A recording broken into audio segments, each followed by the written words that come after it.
لله رب العالمين والصلاة والسلام على سيد الأنبياء والمرسلين وعلى آله وأصحابه أجمعين. أما بعد، أعوذ بالله من الشيطان الرجيم. بسم الله الرحمن الرحيم. لقد كان لكم في رسول الله أسوة حسنة لمن كان يرجو الله واليوم الآخر وذكر الله كثيرا. صدق الله مولانا العظيم وصدق رسوله النبي الأمي الكريم، ونحن على ذلك من الشاهدين والشاكرين، والحمد لله رب العالمين. محترم و مکرم سامعین کرام اور ایمان والے بھائیوں اور بزرگوں، چونکہ 12 ربیع الاول کا مہینہ چل رہا ہے اور اسی میں 12 ربیع الاول کی تاریخ بھی آ رہی ہے، اور 12 ربیع الاول ہمارے ملک میں خاص کر بر صغیر میں باقاعدہ ایک جشن اور ایک تہوار کی شکل اختیار کر گیا ہے. یعنی جب بھی 12 ربیع الاول کی تاریخ آتی ہے تو اس کے جشن کا اور سیرت طیبہ کی محفلوں کا ایک لامتناہی سلسلہ شروع ہو جاتا ہے. ظاہر ہے کہ نبی پاک صلی اللہ علیہ وسلم کی سیرت کا بیان اور نبی پاک صلی اللہ علیہ وسلم کا تذکرہ یہ اتنی بڑی سعادت کی بات ہے کہ اس سے زیادہ کوئی اور چیز سعادت کی نہیں ہے. لیکن ہم نے کچھ غلطیاں اس میں شروع کر دی ہے، جس کی وجہ سے سیرت طیبہ سے جو فائدہ ہونا چاہیے تھا وہ فائدہ حاصل نہیں ہو رہا. اس میں سے ایک غلطی تو یہ ہے کہ ہم نے سیرت طیبہ کے اس بیانات اور وغیرہ کو ربیع الاول کے مہینے کے ساتھ خاص کر دیا ہے، اور وہ بھی ربیع الاول کے مہینے میں 12 ربیع الاول کے ساتھ خاص کر دیا ہے، اور وہ بھی اس دن چند گھنٹوں ہم نبی پاک صلی اللہ علیہ وسلم کا ذکر کر کے یہ سمجھ لیتے ہیں کہ ہم نے نبی پاک صلی اللہ علیہ وسلم کی سیرت کا حق ادا کر دیا. حالانکہ یہ نبی پاک صلی اللہ علیہ وسلم کی سیرت کے ساتھ اتنا بڑا ظلم ہے کہ اس سے بڑا ظلم سیرت طیبہ کے ساتھ نہیں ہو سکتا. اور یہ کہا جاتا ہے کہ چونکہ 12 ربیع الاول ہے اس لیے آج نبی پاک صلی اللہ علیہ وسلم کی سیرت کا بیان ہوگا اور آپ کی یوم ولادت منائی جائے گی، یہ کہہ دیا جاتا ہے. اس بات میں تو مسلمان کو شبہ نہیں ہو سکتا ہے کہ اس دنیا میں نبی پاک صلی اللہ علیہ وسلم کا تشریف لانا تاریخ انسانیت کا اتنا بڑا واقعہ ہے کہ اس سے بڑا کوئی واقعہ اور اس سے بڑی کوئی قابل مسرت چیز اور اس سے مقدس اور مبارک کوئی واقعہ ہو ہی نہیں سکتا. جس دن نبی پاک صلی اللہ علیہ وسلم اس دنیا میں تشریف لائے اور اس انسانیت کو آپ کی تعلیمات کا نور ملا اور آپ کی برکات نصیب ہوئی، اتنا بڑا واقعہ، اس سے بڑا واقعہ کوئی ہو ہی نہیں سکتا. اگر اسلام میں اگر تاریخ اسلام میں کسی کے پیدائش کا دن منانے کا تصور ہوتا تو نبی پاک صلی اللہ علیہ وسلم کی پیدائش کے دن سے بڑھ کر کوئی دن اس بات کا مستحق نہیں ہے کہ اس کو منایا جائے. لیکن اسلام میں یوم پیدائش منانے کا کوئی تصور ہی نہیں ہے. نبی پاک صلی اللہ علیہ وسلم کو نبوت ملنے کے بعد آپ 23 سال تک اس دنیا میں تشریف فرما رہے، لیکن جب بھی 12 ربیع الاول یا ربیع الاول کا مہینہ آتا تھا آپ نے کبھی نہیں منایا. اور نہ اپنے صحابہ کرام کے ذہن و دل و دماغ میں اور ذہن میں یہ تصور آیا، یہ خیال آیا کہ چونکہ آج 12 ربیع الاول ہے اس لیے نبی پاک صلی اللہ علیہ وسلم کی ولادت کا جشن عجیب انداز میں نئے انداز میں منایا جائے۔ کسی صحابی کے ذہن و دماغ میں یہ تصور نہیں آیا۔ اس کے بعد جب سرکار دو عالم صلی اللہ علیہ وسلم اس دنیا سے تشریف لے گئے اور اپنے پیچھے سوالات صحابہ چھوڑ گئے، اور وہ صحابہ بھی کیسے صحابہ تھے؟ وہ صحابہ جو نبی پاک صلی اللہ علیہ وسلم کی ایک سانس پر اپنی جان قربان کرنے کے لیے، اپنی جان نیوچھاور کرنے کے لیے تیار تھے، آپ کی آنشی کے زار اور آپ پر فداکار تھے، لیکن آپ کو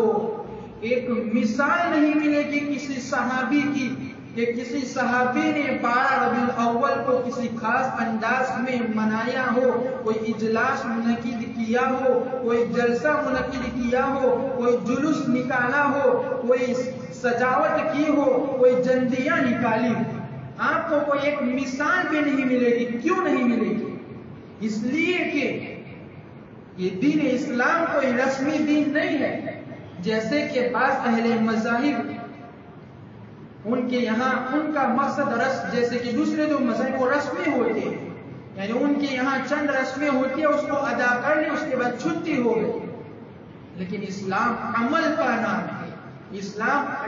اسلام جو دین ہے وہ عمل کا دین ہے۔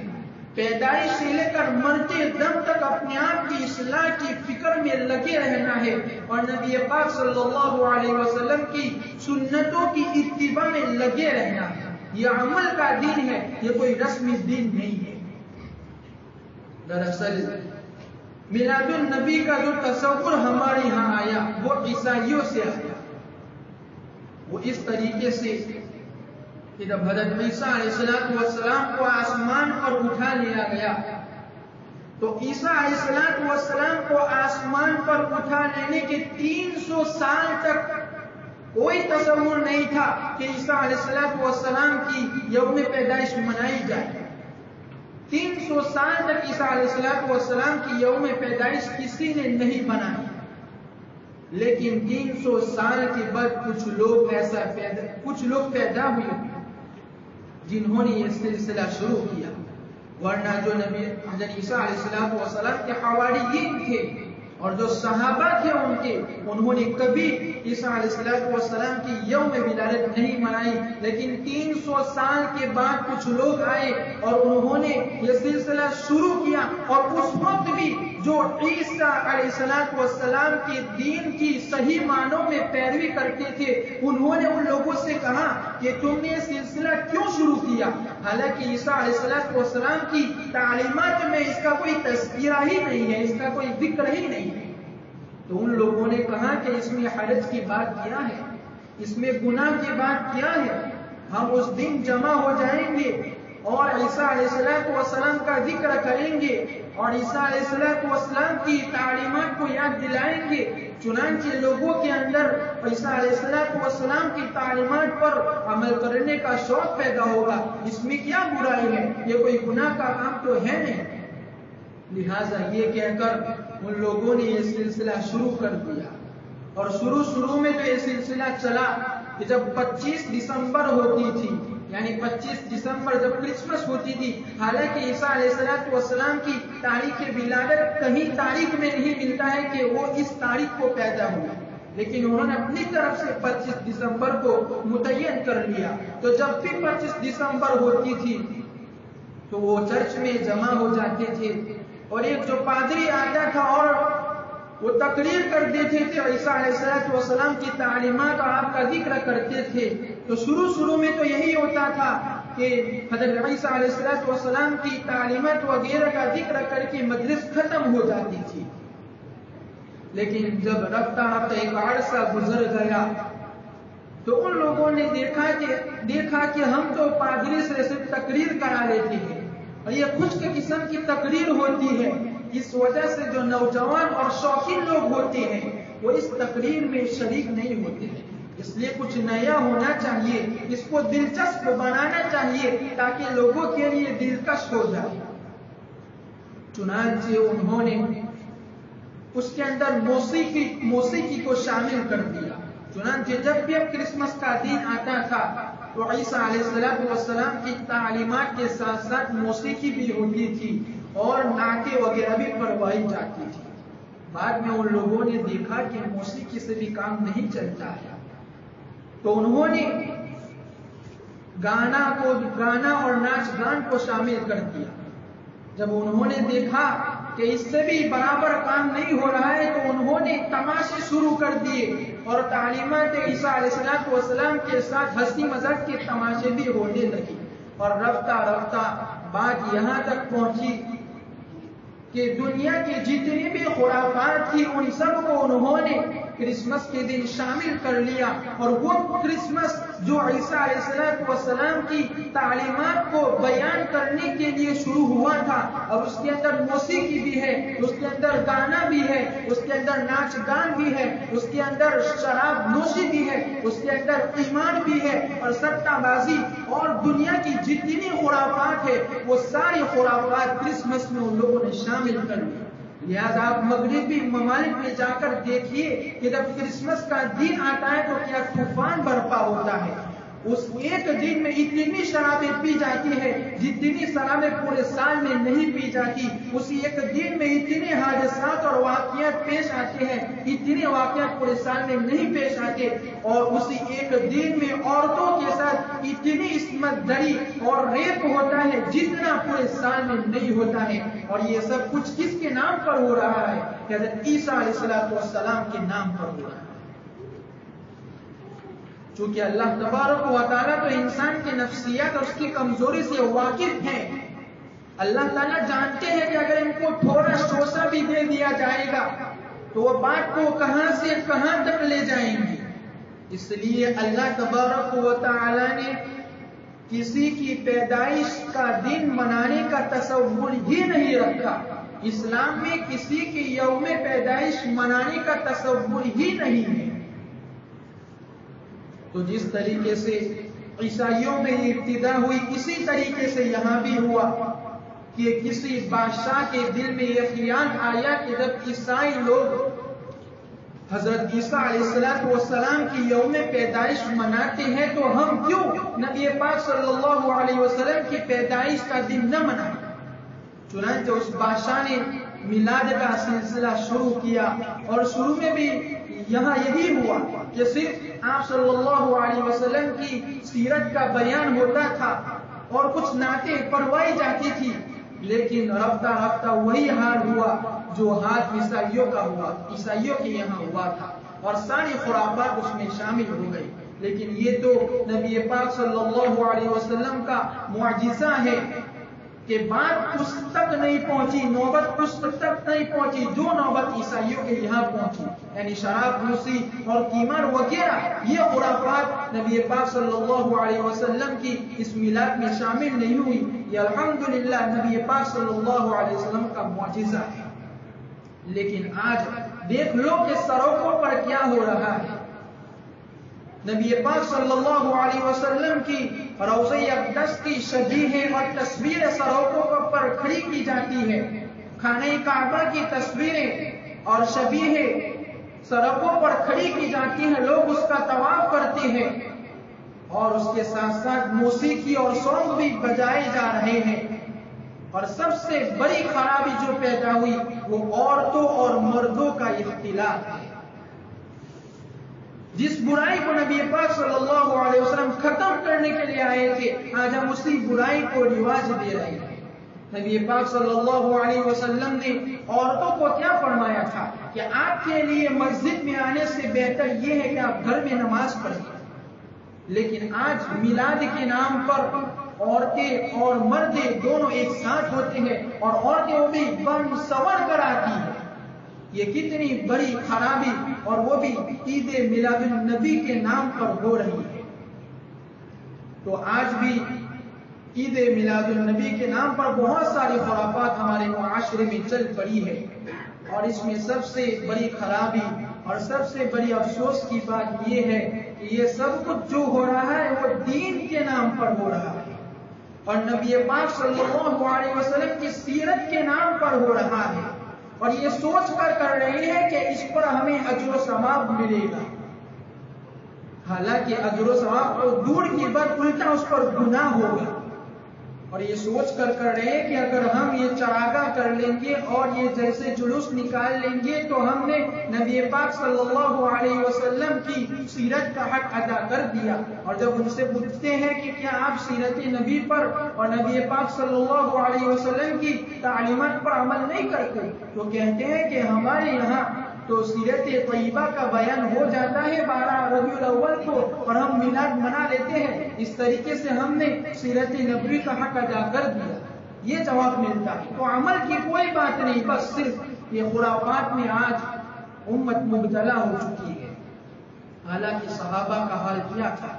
وہاں نہ کوئی جلسہ ہوتا تھا، نہ کوئی جلوس ہوتا تھا، نہ کوئی چراغاہ تھا، اور نہ کوئی جھنڈیاں لگائی جاتی تھی، نہ کوئی سجاوٹ کی جاتی تھی، نہ عمارتوں کو روشن کیا جاتا تھا، بلکہ نبی پاک صلی اللہ علیہ وسلم کی جو سیرت تھی وہ ان کی زندگیوں کے اندر رچی ہوئی تھی۔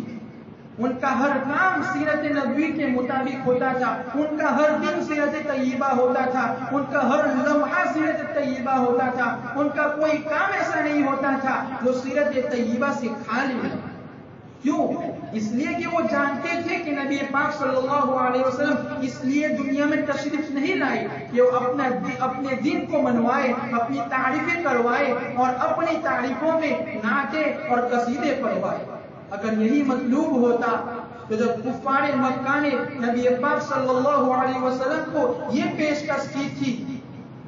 کہ اگر آپ کو دنیا کی مال و دولت چاہیے تو ہم آپ کو مکہ مکرمہ میں جتنے مال و دولت ہے آپ کے قدموں میں ڈھیر لگا دیں گے، اگر آپ کو سرداری چاہیے تو ہم آپ کو سردار بنانے کے لیے تیار ہیں، اگر آپ کو حسن و جمال چاہیے تو ہم مکہ سے منتخب جو حسن و جمال ہے وہ آپ کو دینے کے لیے تیار ہیں، بشرطے کہ آپ جس دین کو لے کر آئے ہیں اس کو چھوڑ دیجئے، جس تعلیمات کو لے کر آئے ہیں اس کو چھوڑ دیجئے۔ اگر یہی مطلوب ہوتا تو نبی پاک صلی اللہ علیہ وسلم ان کی اس پیشکش کو قبول فرما لیتے، آپ کو سرداری بھی مل جاتی، روپیہ پیسہ مال و دولت بھی مل جاتی اور دنیا کی ساری نعمتیں حاصل ہو جاتی، لیکن آپ نے کیا جواب دیا کہ اگر آپ میرے ایک ہاتھ میں آفتاب رکھ دیں گے اور ایک ہاتھ میں ماہتاب رکھ دیں گے تو بھی میں جس تعلیم کو جس دین کو لے کر آیا ہوں اس سے میں پیچھے ہٹنے والا نہیں۔ تو یہ کس طریقے سے ہم یوم نبی پاک صلی اللہ علیہ وسلم اس لیے تھوڑی آئے تھے کہ ان کی عید میلاد النبی منائی جائے، ان کا منشا تو یہ تھا جس کو قرآن کریم نے ذکر کیا ہے، لَقَدْ كَانَ لَكُمْ فِي رَسُولِ اللَّهِ أُسْوَةٌ حَسَنَةٌ لِمَنْ كَانَ يَرْجُو اللَّهَ وَالْيَوْمَ الْآخِرَ وَذَكَرَ اللَّهَ كَثِيرًا، کہ ہم نے نبی پاک صلی اللہ علیہ وسلم کو ایک بہترین نمونہ، ایک بہترین اسوہ، ایک آئیڈیل بنایا ہے، تو اس کی نقالی کرو، اس کی اتباع کرو۔ اور یہ کس کے لیے ہے؟ اس شخص کے لیے ہے جو اللہ پر اور آخرت کے دین پر ایمان رکھتا ہو اور اللہ تبارک و تعالیٰ کا ذکر کرتا ہے۔ ہم نے اس کے لیے نبی پاک صلی اللہ علیہ وسلم کو ایک آئیڈیل اور ایک نمونہ بنا کر بھیجا ہے، چونکہ انسان نمونے کا محتاج ہوتا ہے۔ اگر کوئی یہ کہہ دے کہ اللہ تبارک و تعالیٰ نے قرآن کریم کو نازل کر دیا، ہم اس کو پڑھ کر اس پر عمل خود بخود کر لیں گے، یہ نہیں ہو سکتا، اس لیے کہ اللہ تعالیٰ نے انسان کی فطرت ہی ایسی بنائی ہے کہ جب تک وہ کسی کی اتباع نہیں کرے گا، کسی نمونے کو نہیں دیکھے گا، وہ عمل نہیں کر سکتا۔ اگر کوئی شخص یہ کہے کہ میں تو کتابوں سے پڑھ کر ڈاکٹر بن جاؤں گا اور دوا دینا شروع کر دوں گا، تو نہیں ہوگا، بلکہ کسی مربی اور کسی استاد کی ضرورت پڑے گی، اس کے بغیر وہ کسی بھی فن اور کسی بھی ہنر کو اختیار نہیں کر سکتا۔ تو اللہ تبارک و تعالیٰ نے قرآن کریم کو نازل کیا اور اس کو نازل کرنے کے بعد انبیاء علیہ السلام کے سلسلے کو جاری کیا۔ اور فرمایا کہ دیکھو ہم نے اللہ تبارک کہ ہم نے قرآن کریم کو نازل کیا ہے اور ہم نے اس پر جو تعلیمات اللہ تبارک و تعالیٰ نے قرآن کریم میں بیان کی ہے اس کا بالکل نمونہ مکمل نمونہ ہم نے نبی پاک صلی اللہ علیہ وسلم کی شکل میں آپ کے درمیان مبعوث فرمایا. چنانچہ تم ان کو دیکھو اس لیے کہ نبی پاک صلی اللہ علیہ وسلم مکمل نمونہ ہے, مکمل آئیڈیل ہے. آپ نے زندگی کے ہر شعبے میں ہمیں نمونہ پیش کر کے دکھایا, عمل کر کے دکھایا. تاریخ انسانیت ایسا نمونہ پیش کرنے سے قاصر ہے, ایسا نمونہ پیش ہی نہیں کر سکتی. اگر کوئی آدمی باپ ہے تو دیکھے کہ فاطمہ کے باپ صلی اللہ علیہ وسلم کیا کرتے تھے. اگر کوئی شوہر ہے تو وہ دیکھے کہ عائشہ اور خدیجہ رضی اللہ تعالی عنہما کے شوہر صلی اللہ علیہ وسلم کیا کرتے تھے. اگر کوئی حاکم ہے تو وہ دیکھے کہ مدینہ کے حاکم صلی اللہ علیہ وسلم کس طریقے سے حکومت کرتے تھے. اگر کوئی مزدور ہے تو وہ دیکھے کہ مکہ کی پہاڑیوں پر بکری چرانے والے مزدور صلی اللہ علیہ وسلم کیا کرتے تھے. آپ صلی اللہ علیہ وسلم نے سیاست بھی کی, مزدوری بھی کی, زراعت بھی کی, حکومت بھی کی اور ساری زندگی کے جتنے بھی شعبے تھے سب کر کے دکھائے. زندگی کا کوئی شعبہ ایسا نہیں ملے گا جس میں نبی پاک صلی اللہ علیہ وسلم کا نمونہ نہ ہو. تو اللہ تبارک و تعالیٰ نے نبی پاک صلی اللہ علیہ وسلم کو اس لیے بھیجا ہے کہ ہم ان کی اتباع کریں, اس لیے نہیں بھیجا ہے کہ ہم ان کی عید میلاد النبی منائیں. نبی پاک صلی اللہ علیہ وسلم نے اس کو اس لیے بھیجا ہے کہ تم اس کو دیکھو, نبی پاک صلی اللہ علیہ وسلم کو دیکھو اور ان کی نقاری کرو اور ان کی اتباع کرو اور ایسی اتباع کرو کہ جیسے صحابہ کرام رضوان اللہ علیہم اجمعین نے کر کے دکھایا. جیسا کہ ایک صحابی کے بارے میں واقعہ آتا ہے کہ وہ حکومت ایران کے پاس گئے, جب حملہ کیا گیا تو ان کو مذاکرت کے لیے بلایا گیا. تو کھانے کے لیے دعوت دی تھی تو پورا بڑا دسترخوان تھا. تو کھانے کے دوران ان کے ہاتھ سے کچھ لقمہ گر گیا. چنانچہ نبی پاک صلی اللہ علیہ وسلم کی سنت ہے کہ اگر کھانے کے دوران لقمہ گر جائے تو اس کو صاف کر کے اٹھا کر کھا لینا چاہیے, یہ نبی کی سنت ہے. تو انہوں نے اس لقمہ اٹھانے کی طرف ہاتھ بڑھایا تو پہلو میں جو دوسرا آدمی بیٹھا ہوا تھا اس نے کہا کہ یہ پوری دنیا کی سپر پاور طاقت کا دسترخوان ہے, اگر تم یہ اٹھا کر کھاؤ گے تو تمہارا وقار کیا رہے گا. تو اس وقت اس صحابی نے کیا کہا, کیا ارشاد فرمایا کہ کیا میں نبی پاک صلی اللہ علیہ وسلم کی اس سنت کو ان بے وقوفوں کی وجہ سے چھوڑ دوں؟ یہ ہرگز نہیں ہو سکتا. تو نبی پاک صلی اللہ علیہ وسلم کی سنت کی اتباع کرنی ہے, نہ کہ آج کل جو ہمارے معاشرے میں خرافات اور جو بدعت پھیلی ہوئی ہے اس پر عمل کرنا ہے, بلکہ اس کو چھوڑنا ہے. تو نبی پاک صلی اللہ علیہ وسلم کا تذکرہ کرنے سے ہم منع نہیں کرتے ہیں, لیکن ہم نے اس کو صرف ربیع الاول کے ساتھ خاص کر لیا ہے اور اس میں کچھ غلط باتیں اس میں شامل کر لی ہے. یہ اصل میں بری بات ہے, ورنہ نبی پاک صلی اللہ علیہ وسلم کا تذکرہ اتنی سعادت کی بات ہے کہ اس سے بڑھ کر اور کوئی سعادت ہو ہی نہیں سکتی, اس سے بڑھ کر کوئی سعادت ہو ہی نہیں سکتا. لیکن جو غلط باتیں ہم نے اپنی طرف سے گھڑ لی ہے یہ بری بات ہے, اس سے ہمیں بچنے کی ضرورت ہے. اللہ تبارک و تعالیٰ سے دعا ہے کہ اللہ تبارک و تعالیٰ ہمیں تعلیمات رسول پر عمل کرنے کی توفیق عطا فرمائے, اور جو خرافات ہیں اور جو بدعت معاشرے میں پھیلی ہوئی ہے اس سے ہمیں خوب بچنے کی توفیق مرحمت فرمائے. آمین. وآخر دعوانا الحمدللہ.